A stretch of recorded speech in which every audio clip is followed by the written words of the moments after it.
We're about to show you a car that was built in 2012, started life as a 67 Nova, still is in some respects. But this is a highly customized twin turbo badass. Can't wait to dig in and show you what this car is about.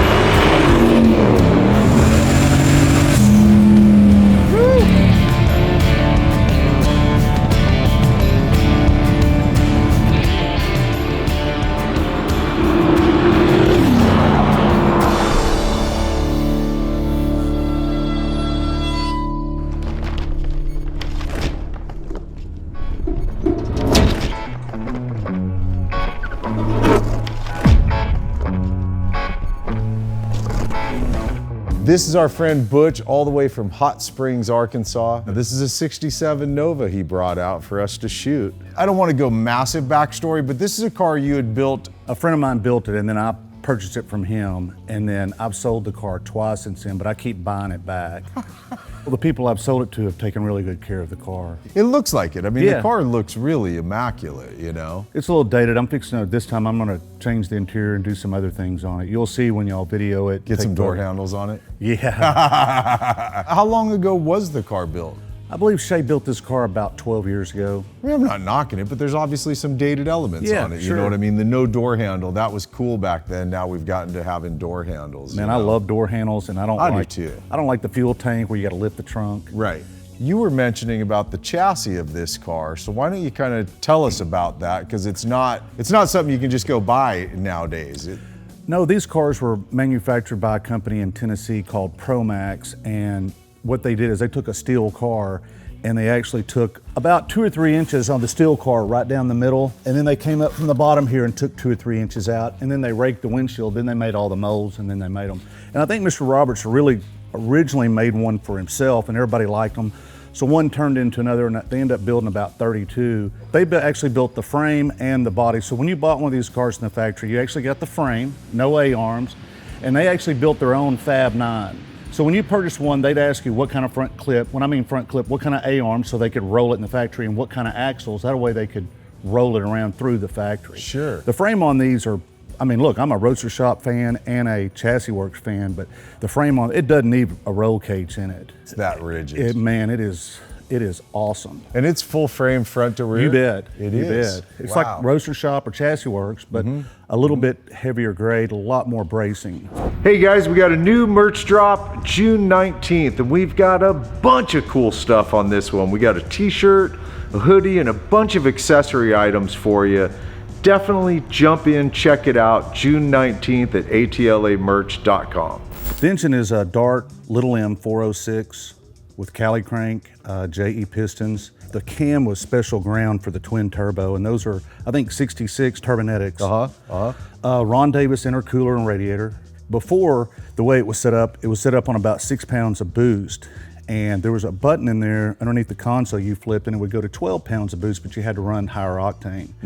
But it's running at about 6 pounds of boost. It's 600 at the tire, but I'm not a big horsepower guy. I'm a dependability guy. I want to hop in something and drive to California and back and not have problems. So it's a very, very dependable, very dependable car. Low compression, I think it's 8-to-1s in it. So it's now, still 600 at the tires. Yeah. You know, that's a good horsepower range, in my opinion. What do you go to transmission on the car? when I had it, it had a turbo 400 in it. When Carl got it from me, he put a 4L80 in it because he wanted that extra gear. Sure, and it must be built transmission. It is. And he put a little bit higher stall in there. I think I had a 35, and I'm gonna say this is more of about a 4,000. And then you said it goes to a 9-inch on the rear? It's got a Fab 9 that Promax built for this frame. So they built the frame and they built the Fab 9. Like I say, you had to, when you ordered the car, you had to tell them what A-arms you wanted and what axles so they could roll it through the factory. Right. Walk me through exhaust on it, because I noticed it where it dumps here, which I love the way they squared it off. So it tucks away real nicely. But what is from header back? What do you? You know, I'm not sure who these headers are, but the way this frame is built, I'm not a big side exhaust guy because I don't like that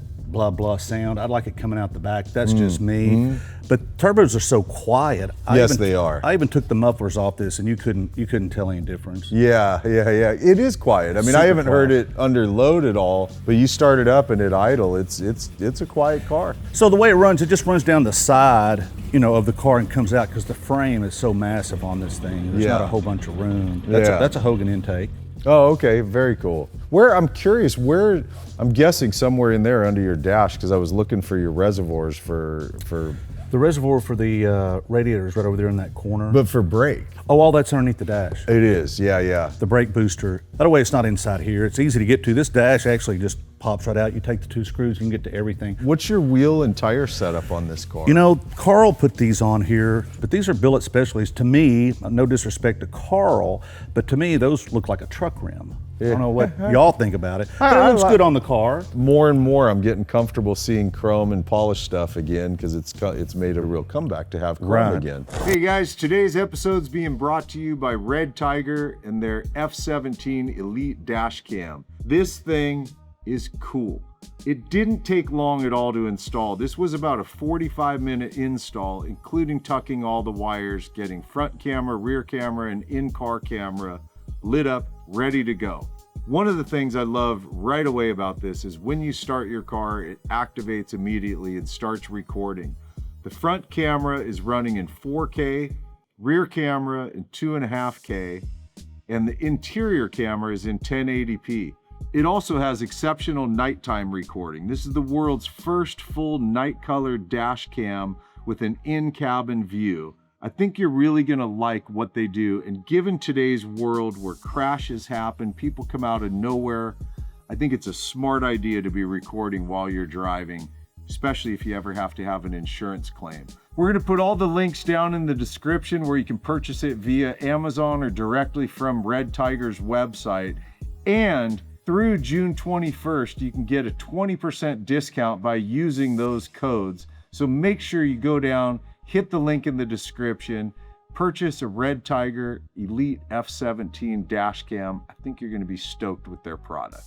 So you guys, we had to figure it out because he hasn't seen this car in a while. We got a 225 up front on a 17-inch wheel, and you said about 8.5 wide. And then back here's a 345 on an 18. Yeah, that's a 12 in the back and an 8.5 on the front. Yeah. The brakes on this, are these are also bare brakes? Yeah, they're bears, front and back. Uh-huh. That windshield's out of a 70 Mustang. The windshield's from a 70 Mustang? Yes. Is that why it comes down so far like it does? And to replace it, you got to take the whole front clip off. So the ones I've done in the future, I've made it so it's very easy. Take the bumper off, unhook the radiator hoses, and quick disconnect the lights, and you can just pick the front cap up. You want 3 or 4 people, but you just pick it up and sit it out of the way, and then it's easy to work on the motor. Yeah, I got you. I can tell from the hood, this is either fiberglass or you gotta check out how carbon, heavy that is. This car weighs about 4,200 pounds, going up with it, a little bit more. Yeah, no, I heavy. feel, but that's glass, right? That's not metal. Well, check it out. There's a metal frame in there with a miniature hood over it, and then you got this hood, because anytime you have any kind of metal, fiberglass, and sun hits it, you will see exactly where the metal is. So it's a hood inside of a hood, and the first hood is a metal frame like tubing in there, then this hood fits over it, so you don't see any of the metal when the sun hits it. Okay. Is it just a half cage back here? No, it goes in the back, and look, the cool thing about it is, But I mean, it doesn't come up through the front, right? It does. It does. Right there, and it bolts to the frame. It doesn't weld. Oh wow, it sure does. Is it chopped?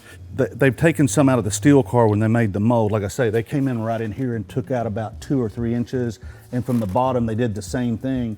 Then they raked the windshield.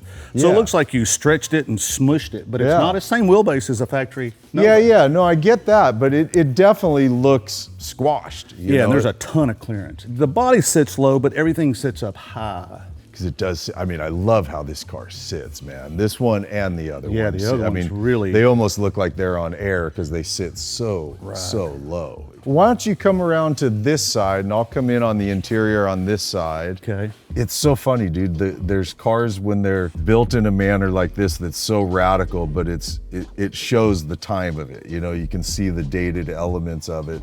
It's immaculate. I'm not knocking anything. It's immaculate. No. You know, but you can see the dated elements to it. Even seeing, like, I can tell those are auto meters. We almost never see them anymore, it seems like, you know, and it's cool. It's like actually kind of throwback at this point. It's funny to call it throwback, but No, I get it. I've seen so many changes happen through the last 10, 15 years, you know. Running vintage air in here so Yep. we can stay cool today if we want to. Yep. So check this out. The factory, they made more of a flat panel like that Yeah. car has. Yeah. Year one made a fiberglass panel, and they only made about 4 of them. And this happens to be one of the fiberglass panels, which is a kind of a big deal in these cars. Yeah. These seats are, do you know what these are from? I don't. Shay put these in here, and he's a little bit smaller than me. I'm not real comfortable. That's what I'm going to do. I'm going to change the seats and the interior out in this car probably as soon as I get back home. I like the center console though. This is, You know, I like it so it's comfortable drive. So you've got no armrest over here, but I'm going to have Yeah, I a noticed sort of that. armrest and an armrest so when you're driving, it's more comfortable. I'm into driving, you know what I mean? oh, I'm with you. One of my pet peeves is interiors that aren't ergonomically set up to be a driver's car, you know. Although I gotta admit, like sitting back here, I mean, I'm comfortable. I can totally see driving this car, you know. It's not bad. The floor's real flat, like it's up and flat, you know, and you sit way down in it. Well, cool. Let's we'll get cameras in and go for a drive, and you and I can talk some more while we cruise along in this thing. I'm looking forward to going for a little ride. Yeah, me in it. too. Hey guys, a big thanks to my friends at CTEK for coming on board, sponsoring the channel. As you can tell here at the shop, I have about 60 of these chargers in use that I've been using for literally years now.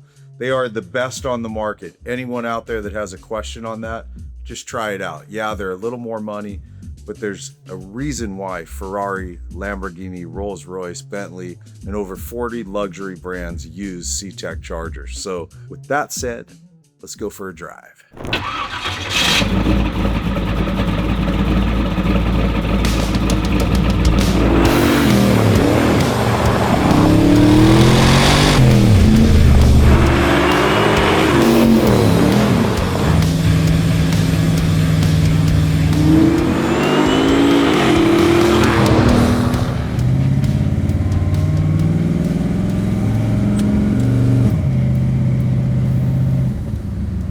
Just so you guys know, I'll help you guys out to understand if there's anything that's a little off on the car. Butch owned the car, sold it twice, bought it back, I guess 3 times now then technically.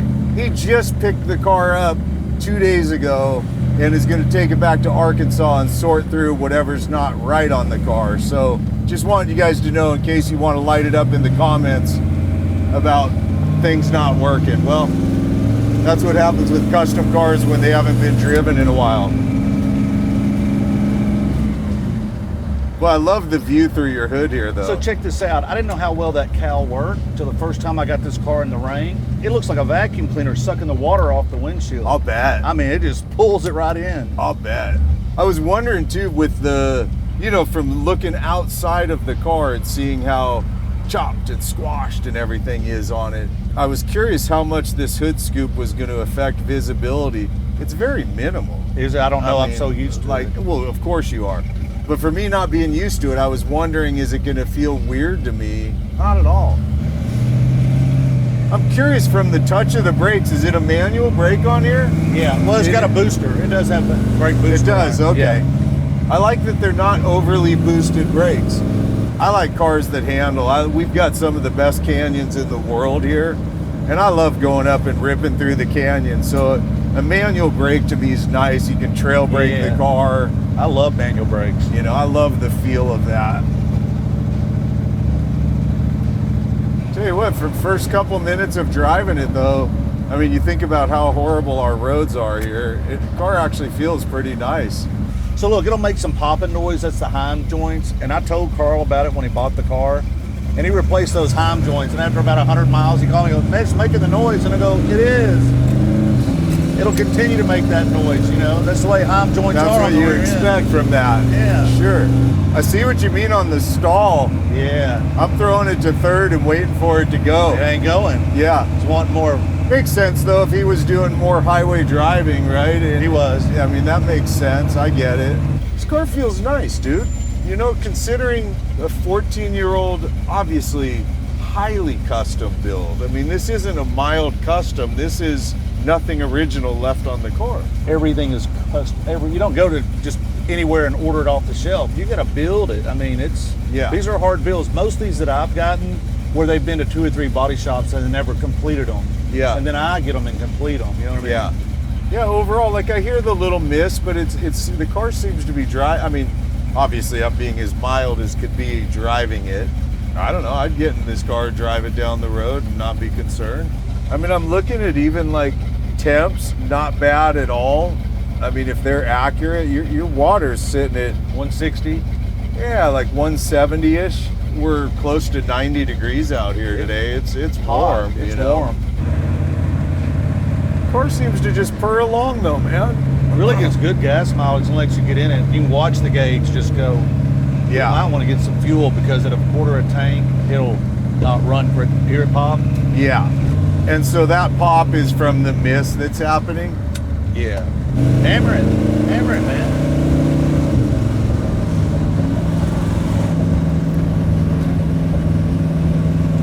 You can tell it's a heavy car. Yeah. You know, you can feel the weight of this thing. It feels, I don't know, man. I tell you, for, like I said, a car that's built 14 years ago, this highly custom, you know, I can tell it needs a little bit of a going through, but I'll bet you have this car home and in a matter of weeks, Oh yeah. you got to dial back in, bet. barring obviously I know you want to do an interior swap out to it. But I don't even mind the way it sits, man. I kind of like the seats in here.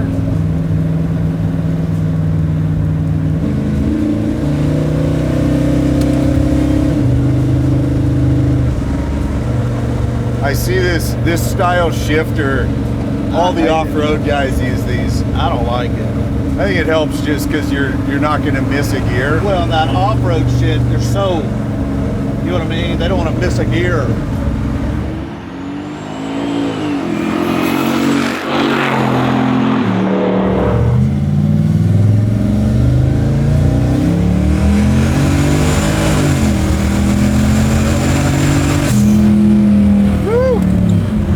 I see what you mean now about the front end being a little soft, but that thing picks up and goes.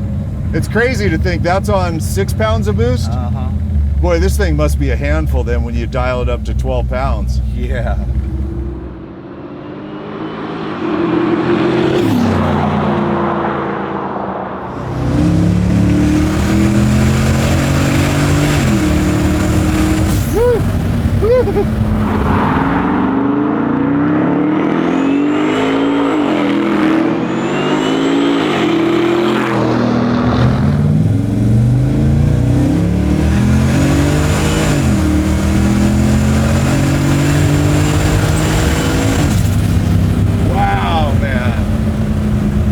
The turbos hit, it's just man, it's such a different thing.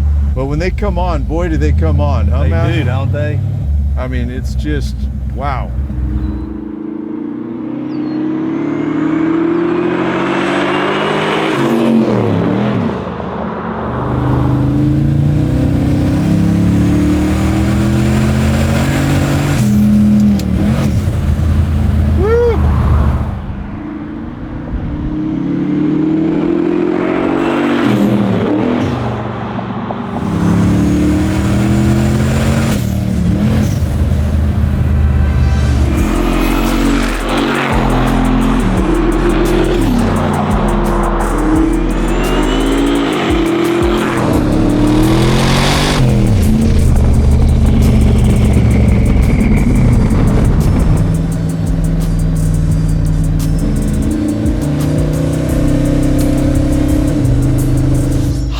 And sweaty. It's 90 degrees out here. We're in a twin turbo car. We could have run the AC, but we chose not to try to keep the car a little bit cooler. But that sucker pulls, and think about this. He didn't even put his foot all the way in it.